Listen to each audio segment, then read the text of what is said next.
अब सबसे पहले देखते हैं परक्विजिट्स होते क्या हैं। सेक्शन 17 सब सेक्शन 2 जो है वो डील करता है ऑफ इनकम टैक्स एक्ट 1961। वो हमें बताता है परक्विजिट्स के बारे में कि परक्विजिट्स क्या हैं और ये क्या कहता है section.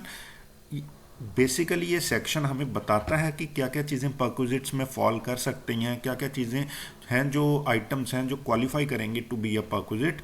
But like the concept of income itself which is an inclusive one under this act, the word or the term perquisites has not been expressly defined by the act, but what is said, it is basically an inclusive concept and talking about what shall be included as a part of perquisite or what could qualify to be a perquisite. So what does it say? Perquisites in simple term it says means any benefit or amenities which are provided to an employee by the employer.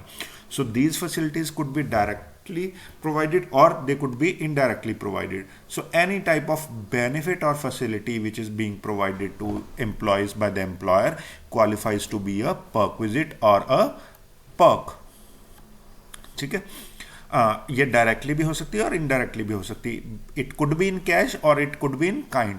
However as we see most of the time perquisites are in the form of kind, means they are in the form of some emoluments or some facilities or benefits which are being provided as attached to the post or position of an employee or in lieu of salary against the particular payment for that particular employees.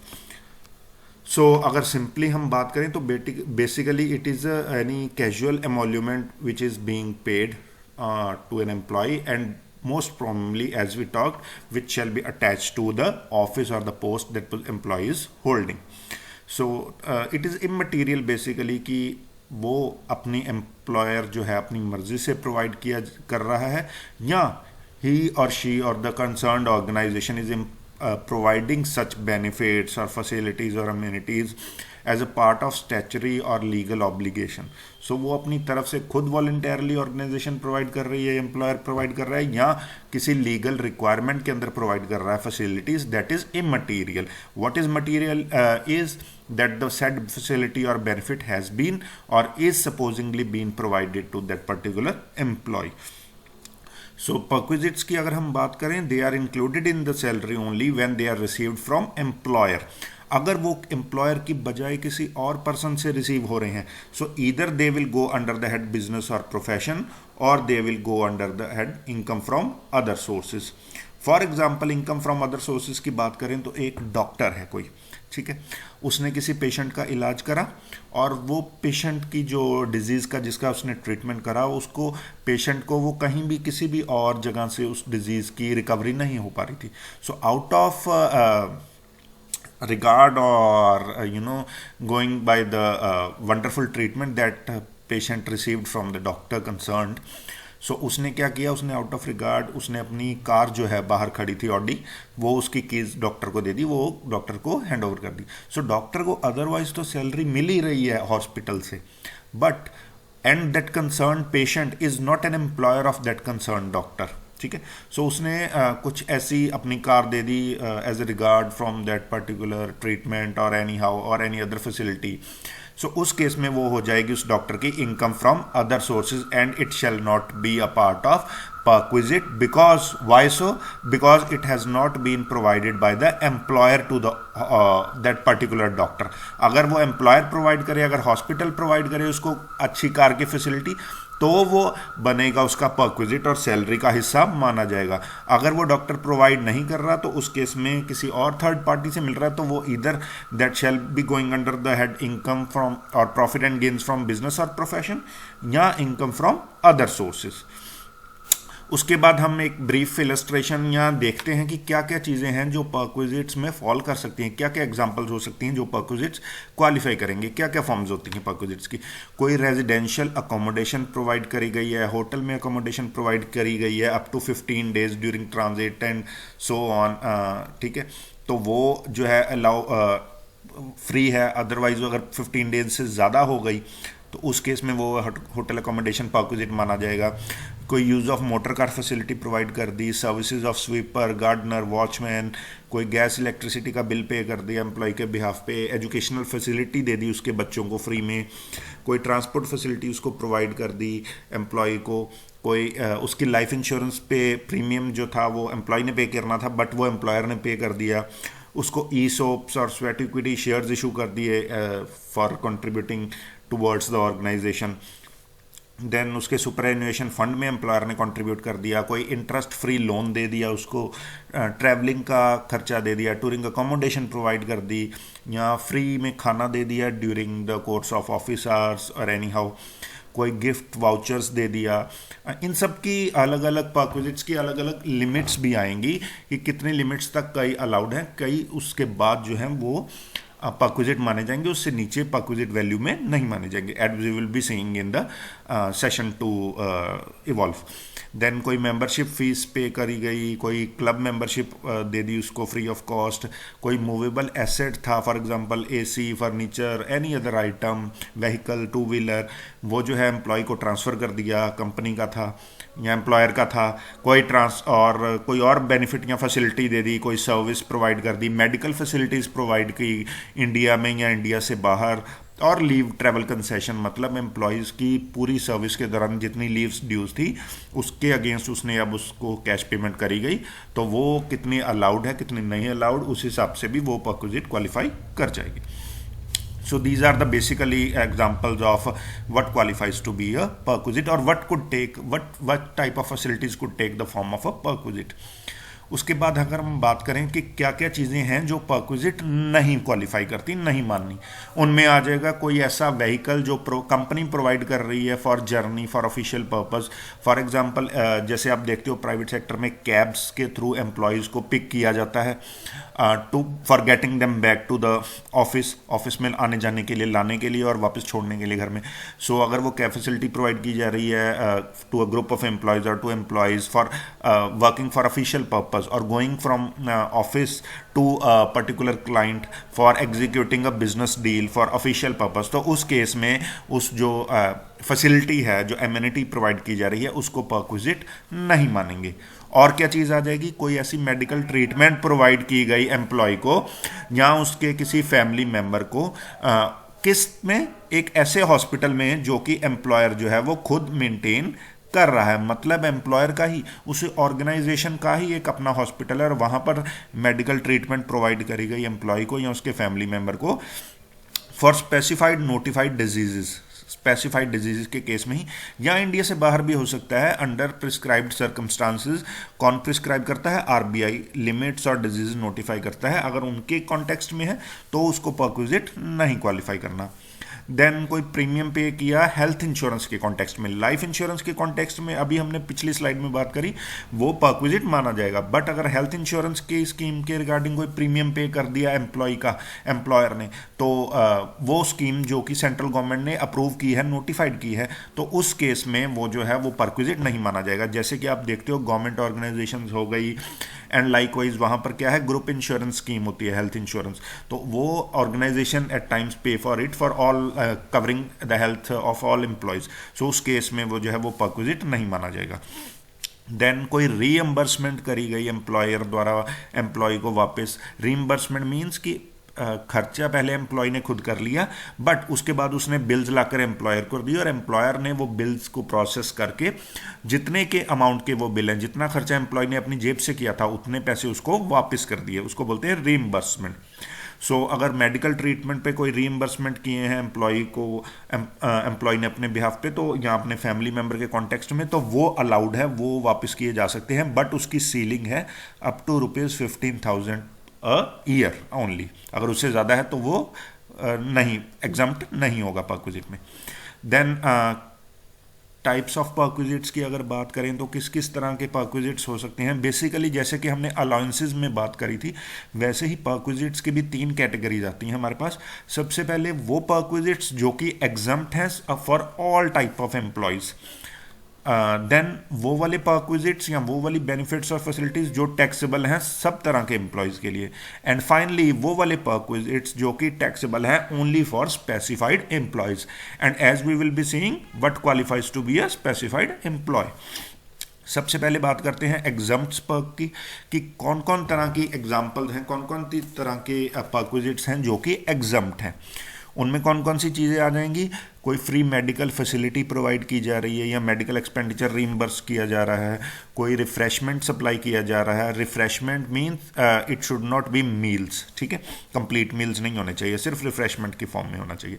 कोई free meals provide किया जा रहा है, पूरा खाना भी provide किया जा रहा है तो कोई इशू नहीं, बट वो नॉर्मल लोकेशन पे नहीं हो, कहीं ऑफशोर इंस्टॉलेशन पे, रिमोट एरिया में। फॉर एग्जांपल ONGC का कोई एम्प्लॉय है, यहाँ के इस तरह ही की पेट्रोलियम सेगमेंट में कोई एम्प्लॉय है और उसकी पोस्टिंग कर दी गई एक ऑफशोर लोकेशन में, अराउंड सी, हाई सी, या किसी और रिमोट एरिया में, या कोई डिफेंस फोर्सेस के जो हैं आर्म्ड फोर्सेस के मेंबर्स हैं, जो सोल्जर्स हैं, उनकी पोस्टिंग कर दी गई अपने स्टेशन से दूर बॉर्डर पे, कहीं अरुणाचल प्रदेश या उत्तराखंड या JNK में कहीं और।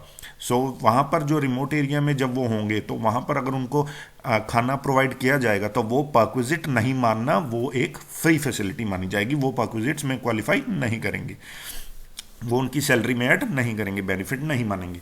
देन कोई रिक्रिएशनल फैसिलिटीज़ प्रोवाइड की जा रही हैं फ्री ऑफ कॉस्ट, तो वो नहीं आएंगी। कोई टेलीफोन की फैसिलिटी दी जा रही है, बट वो जो टेलीफोन की फैसिलिटी है वो सिर्फ बिजनेस पर्पज़ के लिए हो, कि वो फ़ोन जो यूज़ करना है वो बिजनेस पर्पज़ के लिए। फॉर एग्जांपल प्राइवेट सेक्टर में ये बहुत कॉमन है, specially for example in banks और those that are dealing with customer interaction on a more frequent basis. So वहाँ पर जो आप प्राइवेट एम्प्लॉयज़ हैं या एम्प्लॉयज़ हैं प्राइवेट सेक्टर के, उनको कंपनी की तरफ से लैपटॉप, टेलीफोन फैसिलिटी दी जाती है टू फैसिलिटेट, प्रमोट और growth of business. So business purpose के लिए, क्लाइंट को कांटेक्ट करने के लिए, सेल्स बढ़ाने के लिए टेलीफोन और लैपटॉप फैसिलिटी दी जाती है। तो अगर वो प्रोवाइड किया जा रहा है बिजनेस पर्पजेस के लिए तो वो परक्विजिट में फॉल नहीं करेगा, वो एम्प्लॉय की पर्सनल सैलरी में, सैलरी कंपोनेंट में ऐड नहीं करना, ठीक है जी।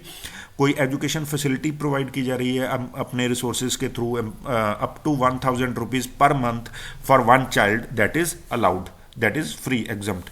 कोई रिफ्रेशर कोर्स है, कोई स्किल एनहेंसमेंट कोर्स था जो एम्प्लॉयर ने एम्प्लॉय को करवाया फॉर इम्प्रूविंग देयर स्किल्स और इम्प्रूविंग देयर सेल्स पोटेंशियल, तो उस केस में उसकी कॉस्ट जो है वो एम्प्लॉय की सैलरी में ऐड नहीं होगी, चाहे वो इंडिया में किया हो चाहे इंडिया से बाहर किया हो। कोई रेंट फ्री अकोमोडेशन है, बट किनको, सिर्फ यूनियन मिनिस्टर्स को, लीडर ऑफ अपोजिशन को, ऑफिसर्स ऑफ पार्लियामेंट को, एज वेल एज जजेस too of high court as well as supreme court. So in case category of persons के केसेस में अगर रेंट फ्री अकोमोडेशन भी प्रोवाइड की जा रही है तो वो भी एग्जम्प्ट है, वो उनकी सैलरी का पार्ट नहीं माना जाएगा एज ए परक्विजिट। देन कोई गुड्स सोल्ड की हमने बेची अपने एम्प्लॉय को कंसेशनल रेट पे, लेस देन मार्केट प्राइस पे, तो उसको नहीं कंसिडर करना। कोई फ्री राशन फैसिलिटी प्रोवाइड की, फॉर एग्जांपल पुलिस पर्सनल्स को और बहुत कैटेगरी ऑफ एम्प्लॉयज़ को फ्री राशन फैसिलिटी भी प्रोवाइड की जाती है, सो सोल्जर्स को, तो वो अलाउड, वो परक्विजिट नहीं मानना। कोई गवर्नमेंट के एम्प्लॉयज़ हैं जिनकी बाहर पोस्टिंग करी गई है इंडिया से बाहर, सो उस केस में उनको अगर कोई परक्विजिट्स बेनिफिट्स मिल रहे हैं तो वो एग्जम्प्ट है, वो उनकी सैलरी में ऐड नहीं होंगे। कन्वेंस फैसिलिटी अगर जजेस को प्रोवाइड की जा रही है high court and supreme court के, तो वो जो है वो परक्विजिट क्वालिफाई नहीं करता।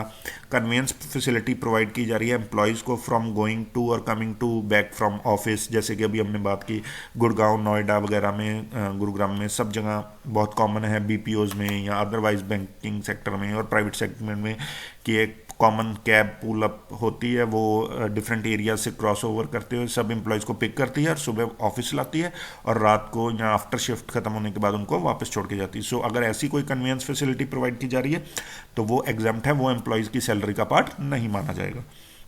देन कोई ऐसा अमाउंट जो पेंशन फंड में या ग्रुप इंश्योरेंस स्कीम में या डेफर्ड एन्युटी में कंट्रीब्यूट किया जा रहा है एम्प्लॉयर की तरफ से एम्प्लॉयज़ के बिहाफ पे, तो वह परक्विजिट नहीं माना जाएगा। कंप्यूटर लैपटॉप्स दिए जा रहे हैं ऑफिशियल पर्पज़ के लिए, पर्सनल पर्पज़ के लिए, वो परक्विजिट नहीं मानना। कोई मूवेबल एसेट जैसे कि हमने बात की air conditioner, refrigerator, washing machine, कुछ भी हो सकता है, फर्नीचर, टू व्हीलर, जो कि मूवेबल कैटेगरी की एग्जांपल्स हैं। सिंपली अगर बिना कोई पैसा लिए, बिना कोई कैश अमाउंट या कंसिडरेशन लिए वो एम्प्लॉय को ट्रांसफ़र किया जा रहा है, पर कब? अगर वो 10 साल तक एम्प्लॉयर ने यूज़ कर लिया है। सो अगर वो 10 साल तक एम्प्लॉयर ने यूज़ कर लिया है तो वो जो उस केस में वो मूवेबल एसेट अगर एम्प्लॉय को ट्रांसफ़र किया जा रहा है तो वो एग्जम्प्ट है। ठीक है, 10 साल से पहले कर दिया तो फिर वो ऐड होगा। एंड लाइकवाइज कोई इंटरेस्ट फ्री लोन दिया है अप टू ₹20,000, सो 20,000 तक का तो जो लोन है वो तो माफ़ है। सो अगर उससे ज़्यादा अमाउंट का दिया गया तो फिर वो परक्विजिट माना जाएगा। अगर इंटरेस्ट फ्री कोई लोन दे दिया अप टू ₹20,000 तो वो जो है वो एग्जम्प्ट है। सो ये एग्जांपल्स हैं प्रोमिनेंट कैटेगरीज की जो कि फैसिलिटीज़ जो हैं वो एग्जम्प्ट है as a perquisite.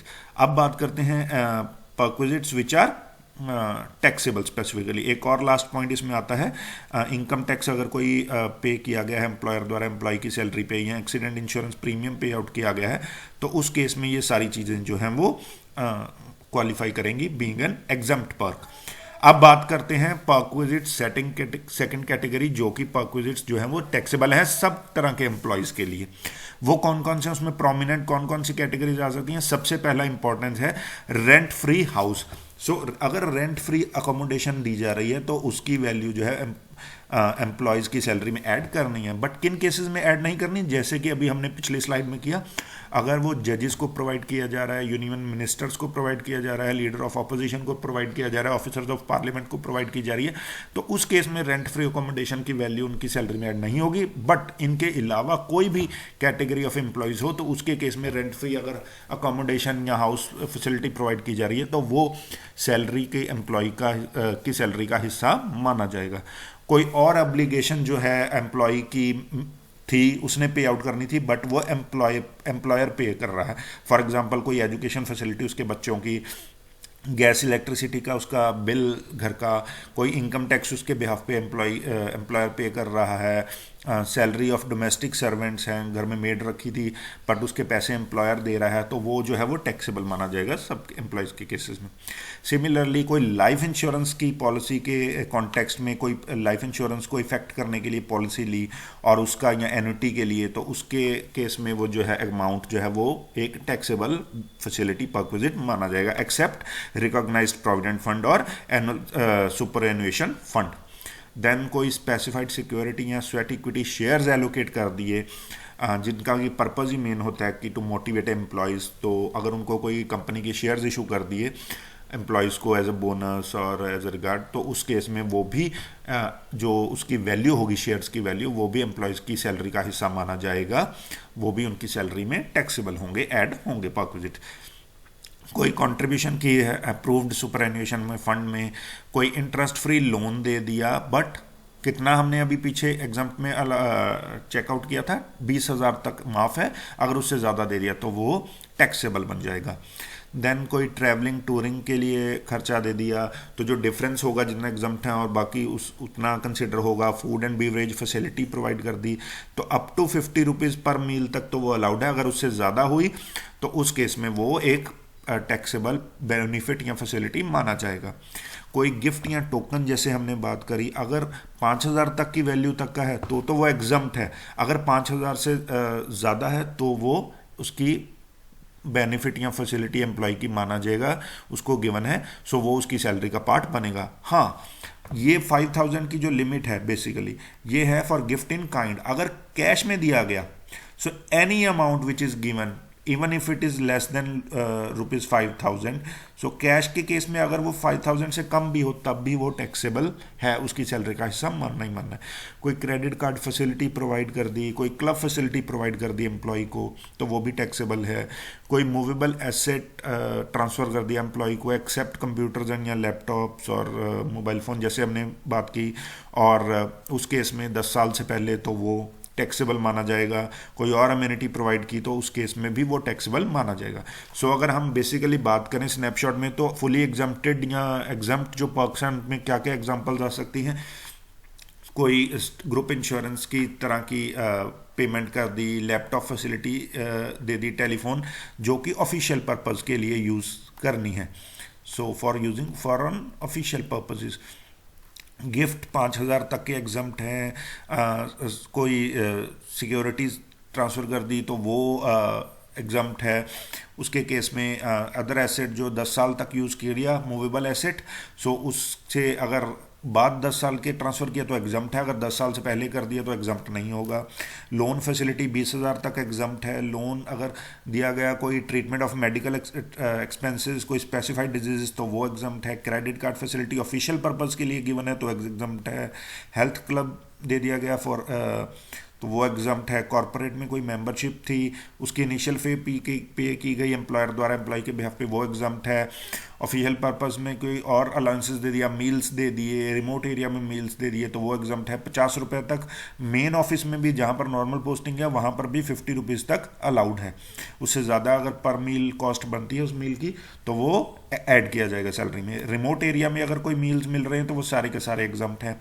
Hotel accommodation जो है वो फॉर ट्रांसफ़र पर्पजेज़ की, एक शहर से दूसरी जगह शहर उसकी ट्रांसफ़र हुई है तो होटल अकोमोडेशन जो है 15 डेज़ तक, जो अप टू 15 डेज़ तक एग्जम्प्ट है।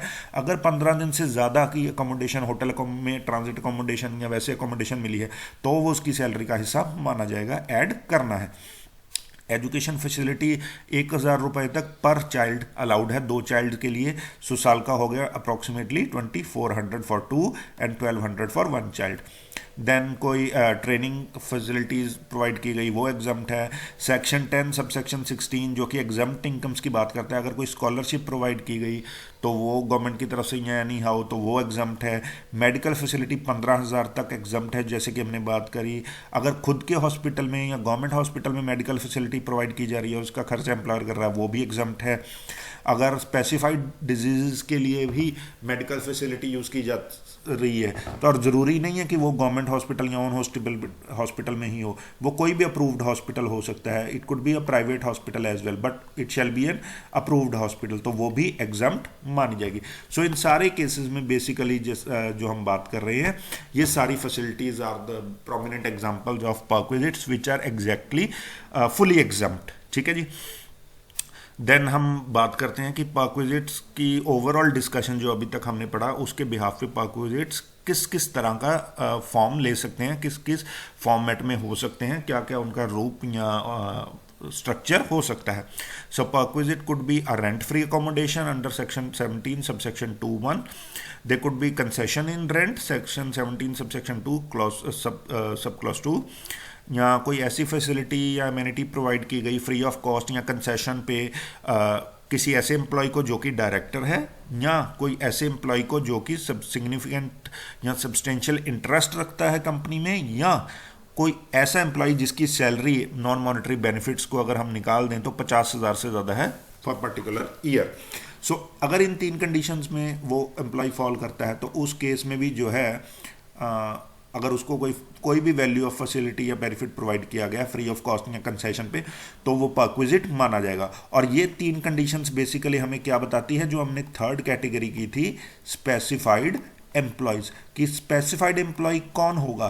स्पेसिफाइड एम्प्लॉय वो होगा जो कि ये 3 चीज़ों में फॉल करेगा, या तो वो डायरेक्टर होगा, या उसका सब्सटेंशियल या सिग्निफिकेंट इंटरेस्ट होगा कंपनी में, या उसकी जो सैलरी कंपोनेंट है एक्सक्लूडिंग वो नॉन मॉनेटरी बेनिफिट्स जो फैसिलिटीज़ की फॉर्म में है वो 50,000 से ज़्यादा हो पर एनम।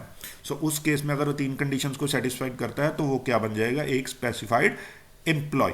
ठीक है जी। और उसके लिए जैसे कि हमने 3rd कैटेगरी ऑफ पर्क्स किया था, perks taxable only for specified categories.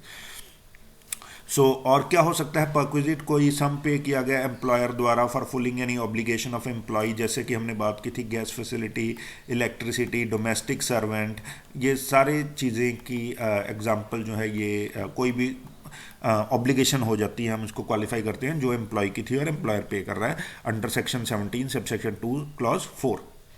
और क्या चीज़ आ सकती है, लाइफ इंश्योरेंस की पॉलिसी या एन्युटी की पॉलिसी अगर उसके बिहाफ पे पे आउट करी जा रही है। और क्या आ सकता है, कोई वैल्यू ऑफ सिक्योरिटी या स्वेट इक्विटी शेयर्स, जैसे हमने बात की फ्री में या कंसेशनल रेट पे ट्रांसफ़र हो जाएं। देन ब्रैकेट में ये जो आगे लिखे हैं ये सारे कॉरस्पॉन्डिंग सेक्शंस हैं जो कि बताते हैं कि इस पर्टिकुलर पॉइंट के बारे में कौन से सेक्शन में बात की गई है और सब क्लॉज कौन सा सब सेक्शन है और क्लॉज कौन सा उसका। देन कोई सुपर एन्युएशन अप्रूव्ड फंड में कंट्रीब्यूशन अगर 1.5 लाख से ज़्यादा है तो वो परक्विजिट माना जाएगा। कोई फ्रिंज बेनिफिट्स मिले हैं, अम्यूनिटीज़ मिली हैं, वो क्वालिफाई करती हैं। कुछ एक्सेप्शंस भी अलाउड हैं जहाँ जिनको हम परक्विजिट्स नहीं मानते, या जहाँ पर एग्जाम परक्विजिट्स वो यहाँ वो फैसिलिटी अगर प्रोवाइड करी भी जा रही है तो भी वो एग्जाम्प्ट मानी जाएगी। वो कौन कौन सी हैं? जैसे कि हमने बात करी थी, कोई मेडिकल ट्रीटमेंट प्रोवाइड की जा रही है एम्प्लॉय को या उसके फैमिली मेम्बर्स को किसी ऐसे हॉस्पिटल में जो एम्प्लॉयर खुद का है, या जहाँ पर एक्सपेंडिचर इनकर एम्प्लॉय जो है वो एम्प्लॉयर कर रहा है, बट वो एक अप्रूव्ड हॉस्पिटल है या गवर्नमेंट हॉस्पिटल है, and only for diseases which are prescribed which have been prescribed by law. Then कोई ऐसा पोर्शन प्रीमियम का जो कि हेल्थ इंश्योरेंस पॉलिसी में एम्प्लॉय के नाम पे या उसके फैमिली मेम्बर्स के लिए पे आउट कर रहा है एम्प्लॉयर, और वो फैसिलिटी या वो स्कीम जो है हेल्थ स्कीम वो गवर्नमेंट ने अप्रूव की हुई है, और यहाँ IRDA जो इंश्योरेंस रेगुलेटर है उसने अप्रूव की हुई है। सो ये एक्सेप्शंस हैं जहाँ पर परक्विजिट्स हम उसको ट्रीट नहीं करेंगे। एंड फाइनली कोई मेडिकल एक्सपेंडिचर इंडिया से बाहर भी अगर करा गया है, फर्स्ट पॉइंट बात करता है विद इन इंडिया, ये पॉइंट बात करता है आउटसाइड इंडिया, ये थर्ड पॉइंट है। सो बाहर भी इंडिया से प्रोवाइड किया गया है मेडिकल एक्सपेंडिचर, तो उस केस में जो एक्सपेंडिचर अगर वो किया गया है, जितना अमाउंट RBI नोटिफाई करता है उतना अमाउंट एग्जम्प्ट है, प्लस अगर कोई एयर फेयर आने जाने का ट्रैवल का खर्चा है या वहाँ फॉरेन में स्टे का खर्चा था एम्प्लॉय का खुद का और एक अटेंडेंट का साथ में, सो उस केस में इन दोनों के केस में इन दोनों के लिए वो उतना एक्सपेंस जो है वो परक्विजिट एग्जम्प्ट है, वो उसका बेनिफिट या फैसिलिटी नहीं मानना। देन कोई अगर हम इसी पॉइंट में बात करें तो जो ट्रैवल का एक्सपेंडिचर है वो सिर्फ सबके लिए अलाउड नहीं है, वो सिर्फ स्पेसिफाइड कैटेगरी ऑफ एम्प्लॉयज़ के लिए अलाउड है। किन किन एम्प्लॉयज़ के केस में वो जो ट्रैवल अमाउंट है, जो एयर फेयर अमाउंट है, उसको भी एग्जम्प्ट माना जाएगा। वो सिर्फ उन्हीं केस में जिन एम्प्लॉयज़ की ग्रॉस टोटल इनकम जो है साल की वो 2 लाख रुपए तक है। अगर 2 लाख से ज़्यादा है ग्रॉस टोटल इनकम तो उस केस में जो उसका ट्रैवल का खर्चा है, एयर टिकट्स हैं, वो उसको फैसिलिटी मानेंगे और वो उसकी सैलरी का हिस्सा माना जाएगा। अगर वो 2 लाख से कम है उसकी इनकम और उसको बाहर मेडिकल एक्सपेंडिचर ट्रीटमेंट के लिए जा रहा है वो, तो उसकी जो एयर टिकट है वो भी एग्जम्प्ट है, वो भी माफ़ है। सो ये हो गए basically exceptions to what qualifies to be a perquisites. अब मेडिकल फैसिलिटीज़ की ही बात कर लेते हैं। तो मेडिकल फैसिलिटीज़ कौन कौन से सर्कमस्टांसेस हैं जहां पर हम उनको परक्विजिट या बेनिफिट्स नहीं मानेंगे और उसकी सैलरी में ऐड नहीं करेंगे। ये वाले केसेस हैं, for example tax free medical facility provide की गई है अपने हॉस्पिटल में, जैसे कि हमने बात करी थी, या गवर्नमेंट के हॉस्पिटल में, या कोई नोटिफाइड हॉस्पिटल में, प्राइवेट भी हो सकता है। कोई ग्रुप मेडिकल इंश्योरेंस जैसे हमने बात करी वो पे करी गई है, या इंश्योरेंस का अमाउंट कोई हेल्थ इंश्योरेंस की पॉलिसी ली अंडर सेक्शन 80D वो अलाउड है, वो एग्जम्प्ट है। कोई और मेडिकल एक्सपेंडिचर किया अप टू 15,000 जैसे कि हमने बात करी, वो चाहे वो रिकॉग्नाइज्ड हॉस्पिटल था चाहे अनरिकॉग्नाइज्ड हॉस्पिटल था, वो विद इन इंडिया, ये सारे पॉइंट्स हैं विद इन इंडिया, ये मेडिकल ट्रीटमेंट पे जो अगर ये केसेस फॉल करते हैं, ये केसेस बनते हैं, तो उसको हम परक्विजिट नहीं मानेंगे जब भी इलस्ट्रेशन करेंगे। अगर इंडिया से बाहर की बात करें, अब्रॉड आउट ऑफ इंडिया, तो उस केस में मेडिकल ट्रीटमेंट और स्टे एक्सपेंसेस जितने RBI परमिट कर रहा है वो माफ़ है, और ट्रैवल एक्सपेंडिचर जैसे कि अभी हमने बात की, अगर उस एम्प्लॉय की ग्रॉस टोटल इनकम 2 लाख से कम है तो। और जब हम इसमें फैमिली टर्म यूज़ करते हैं कि फैमिली को अलाउड है, तो फैमिली का मतलब क्या है? फैमिली का मतलब एम्प्लॉय खुद, उसका पार्टनर, स्पाउस और children, they could be dependent children, they could be independent children, और साथ में उसके पेरेंट्स और सिबलिंग्स, ब्रदर्स एंड सिस्टर्स। सो ये सारे मेंबर्स मिल के बनाते हैं फैमिली। फैमिली टर्म के अंदर ही ये क्वालिफाई करते हैं। So to sum it up on medical expenses, अगर हम बात करें ट्रीटमेंट ऑफ एम्प्लॉयज़ और his wife in hospital maintained by employer, reimbursement अगर उसके बच्चों की ट्रीटमेंट की है हॉस्पिटल में, कोई रीइंबर्समेंट मेडिकल इंश्योरेंस पॉलिसी का अमाउंट एम्प्लॉय ने पे किया और एम्प्लॉयर वापस दे रहा है, उसको पे आउट कर रहा है, मेडिकल ट्रीटमेंट आउटसाइड इंडिया हो गई, या ट्रैवलिंग के लिए बात करें तो कितनी जो है अमाउंट एग्जम्प्ट है और टैक्सेबल है। अगर तो हॉस्पिटल एम्प्लॉयर का है तो चाहे वो उसका खुद का ट्रीटमेंट हो रहा है एम्प्लॉय का, चाहे उसके पेरेंट्स का, फैमिली मेम्बर में कोई भी हो रहा है, तो वो फुली एग्जम्प्ट है। अगर रीइंबर्समेंट की जा रही है, पहले एम्प्लॉय ने खुद खर्चा कर दिया और उसके बाद एम्प्लॉय को वापस पैसे किए जा रहे हैं, तो 15,000 तक, जैसे कि हमने बात करी पिछले पॉइंट में, वो माफ़ है, उससे ज़्यादा का एग्जम्प्ट नहीं है। सो डिफरेंस बाकी एग्जम्प्ट नहीं है। अगर कोई रिइंबर्समेंट मेडिकल इंश्योरेंस की पॉलिसी ली है, उस पे लिए किया है, तो वो सारे का सारा माफ है। जो सेकंड पॉइंट है वो है बेसिकली री exempt of this second point basically is री एग्जम्प्ट ऑफ मेडिकल एक्सपेंडिचर, कि मेडिकल एक्सपेंडिचर कितना किया गया, ठीक है, खर्चा जो हुआ मेडिकल ट्रीटमेंट पे। और यहाँ पर है मेडिकल इंश्योरेंस की प्रीमियम पॉलिसी पहले ली, ठीक है, तो उस केस में सारे का सारा ही एग्जम्प्ट है।